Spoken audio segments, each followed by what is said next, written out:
I am the Creator. In the beginning, I created the heavens and the earth. It only took me 6 days to complete everything. Everything was beautiful. It was perfect.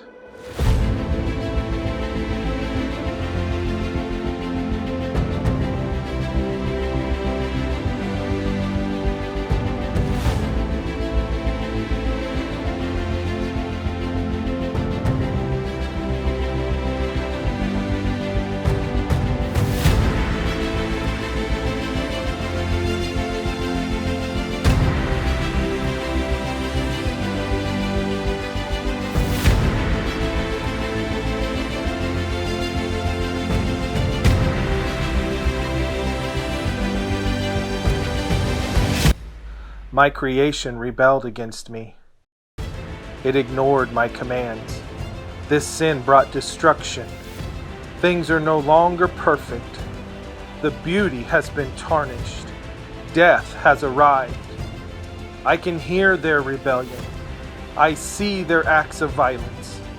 My creation has chosen death over life, their ways over my ways. In the midst of the chaos, underneath all the noise, I can hear the cry. It is a cry for help. I am the Creator, and I have a plan.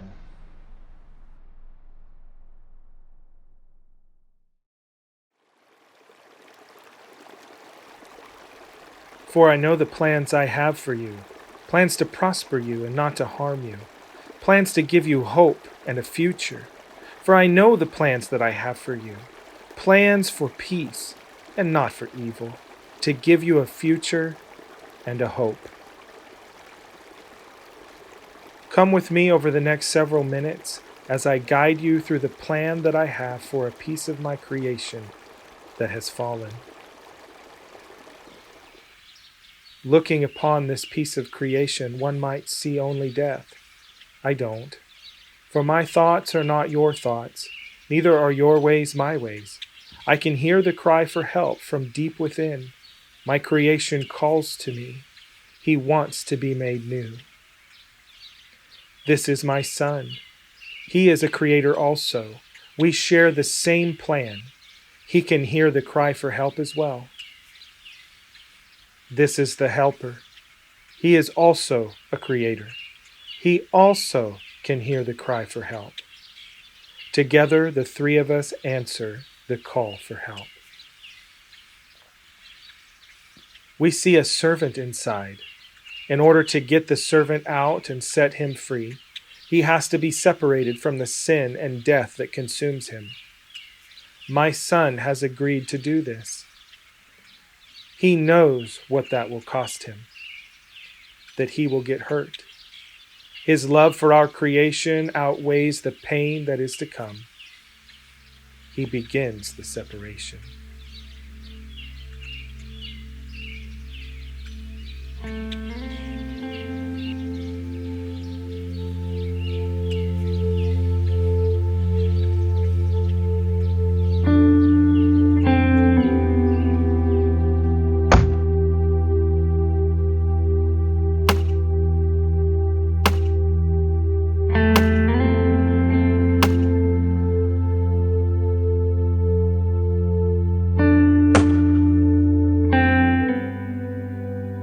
The servant doesn't understand that the separation has to happen. He strikes back and wounds my son.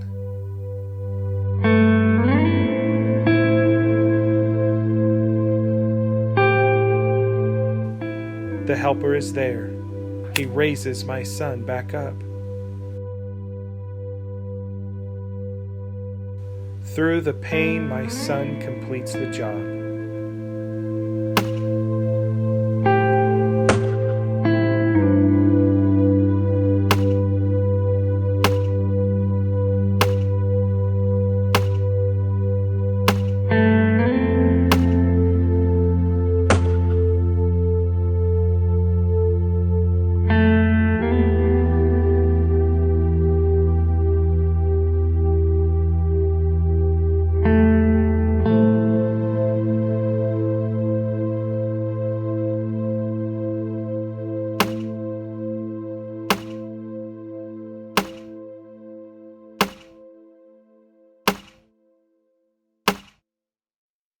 My son, give me your heart, and let your eyes observe my ways.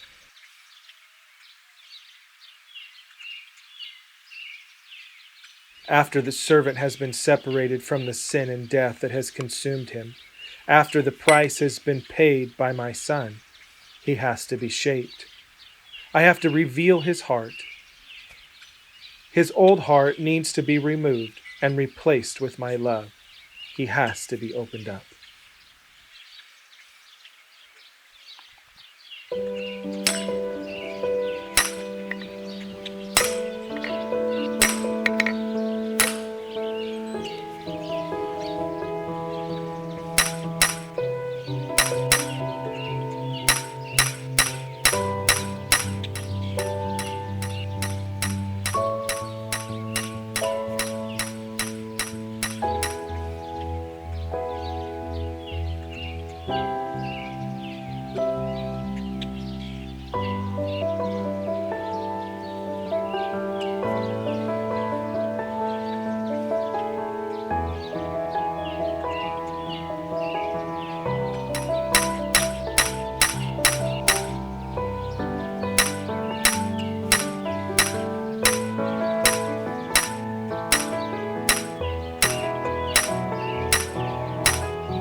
That you put off the former ways of life in the old nature, which is corrupt according to the deceitful lusts, and be renewed in the spirit of your mind, and that you put on the new nature, which was created according to God in righteousness and true holiness.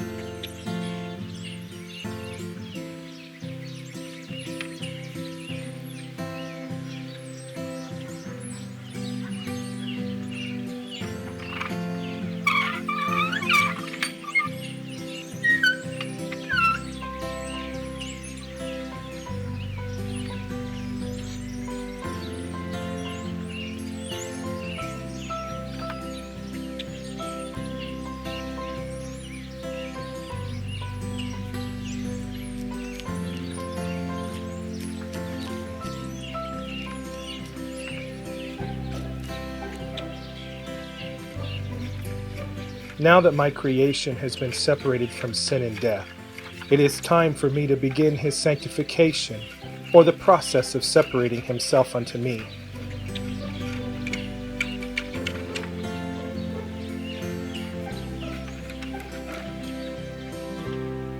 While this is happening, the servant can depend on me to hold him steady.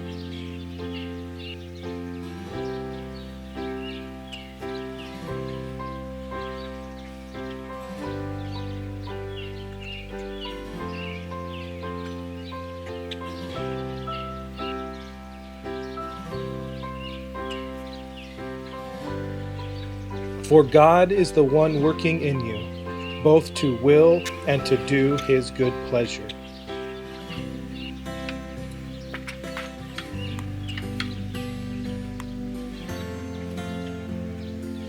My good pleasure for this creation is to become a servant. Throughout this servant's life, he has acquired traits that are not pleasing to me. These traits have to be removed.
The flesh must be crucified and planed down to the raw potential that I see inside him.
Enlarge the place of your tent, and let them stretch out the curtains of your habitations. Spare not, lengthen your cords, and strengthen your stakes.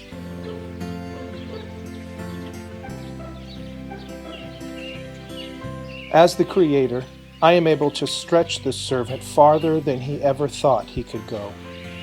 The stretching begins with forming a straight and flat foundation. This foundation can only be attained with my guidance.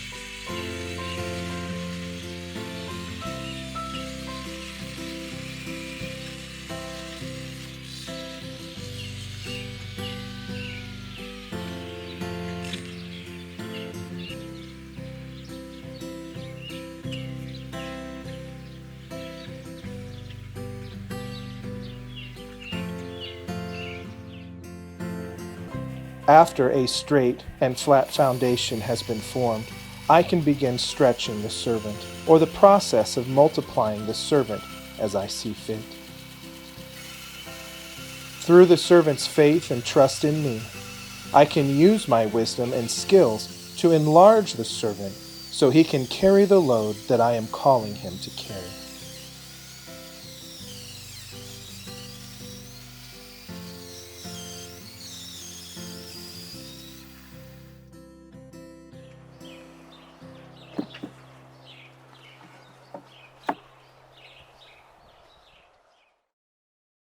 Do not turn from the right or the left. Remove your foot from evil.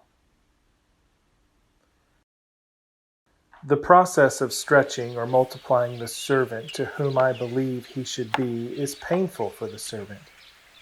His flesh rises up and he fights against my will. This causes him to move to the left and to the right. Because of this, some new and some old blemishes rise to the surface. He must be planed down again. This process happens many times during his life. It is okay. I am patient, and I love him. I am willing to do this as many times as it takes. I will never ask of him anything he cannot handle.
But we also boast in tribulation, knowing that tribulation produces patience, patience produces character, and character produces hope.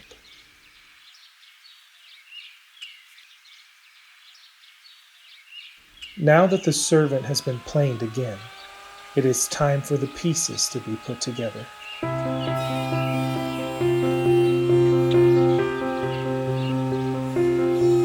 First, his edges have to be jointed so that there are no gaps in who he is.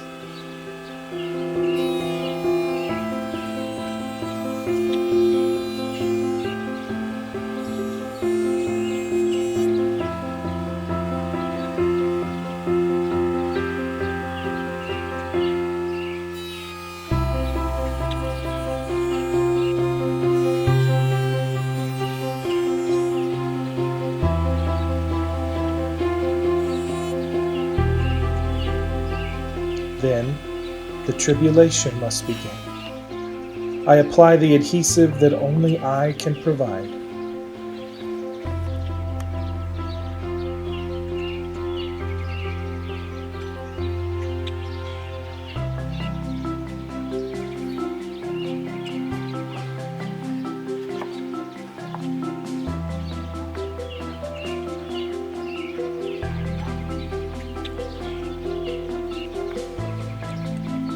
Then he is put in the clamps. He has to be put under pressure. This is the only way to make sure he will have the strength to handle what I have for him.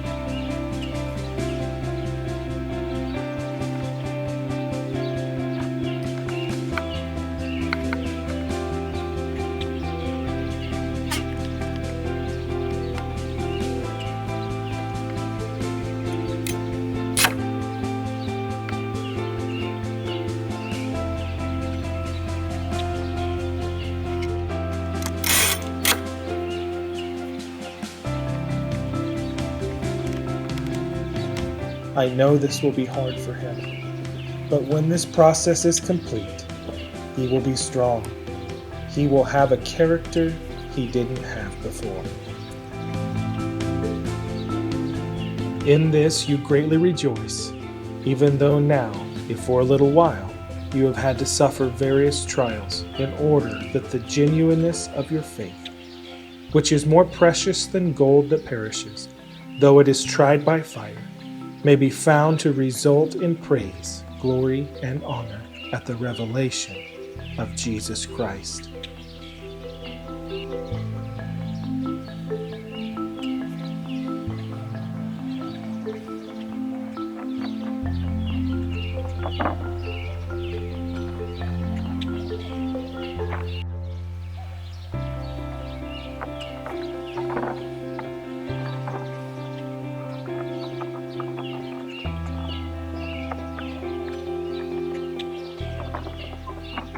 After removing the pressure that the servant has had to go through, he is beginning to look as I have envisioned him to be.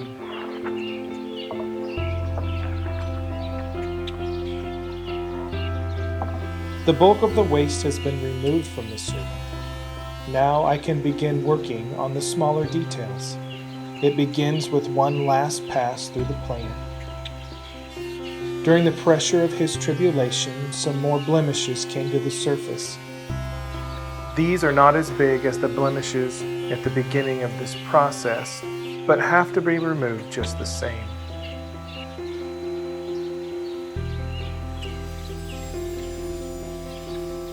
Then I square up his edges.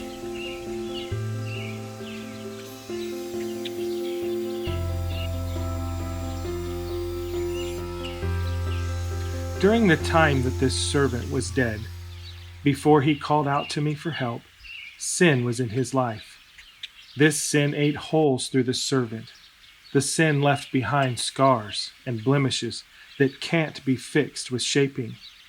These voids have to be filled. The next step in this process of refinement is a step of blessing. I fill these voids with my joy and strength.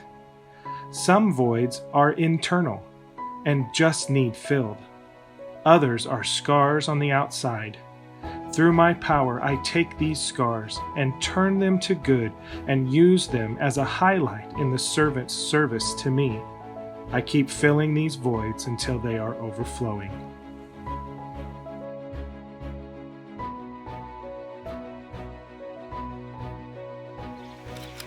Next, I remove the rough edge from the servant. I shape it to the perfect shape I want him to be.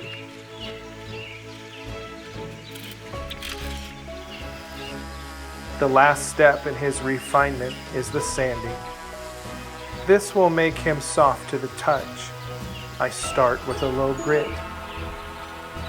When I am done with this grit, he has become the exact shape I wish him to be. I could stop there. He can be useful to me just like this. But I desire for him to be much more than useful. I desire for him to shine. So I work my way through the grits.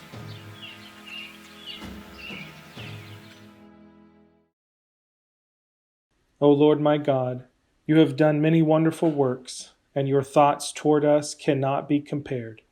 If I would declare and speak of them, they are more than can be numbered. We are now complete. All that is left is for the final finish to be applied. I prepare for the handles that I will install so I can hold the servant up.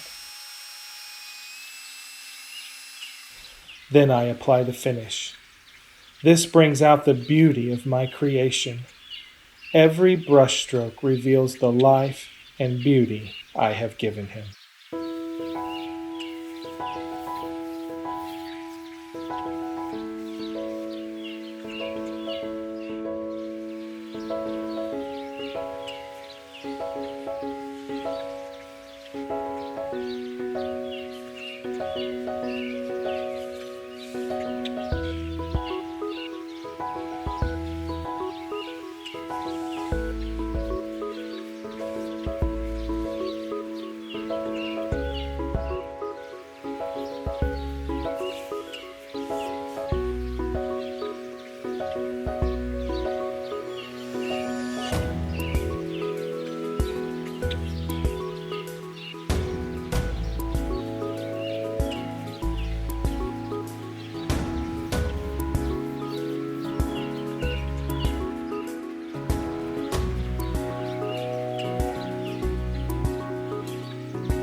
For God so loved the world that he gave his only begotten Son, that whoever believes in him should not perish, but have eternal life. I have chosen for this servant to carry the bread of life to the creation around him, to share with the world what my Son did for them, that he came to help them, he suffered for them, and because of that they can have life also. I wish that no man would perish. I long to save every piece of my creation. I have not left my creation. I am still here calling out for my creation to turn to me. You may think you are too far gone. You are not. You may think the job is too hard for me to fix. It is not. You may think you are too far away and drowned out by the noise of the world for me to hear you. I am closer than you think, and I hear everything. I will not abandon you. Answer my call. Yield to my instructions. I am the Creator, and I have a plan.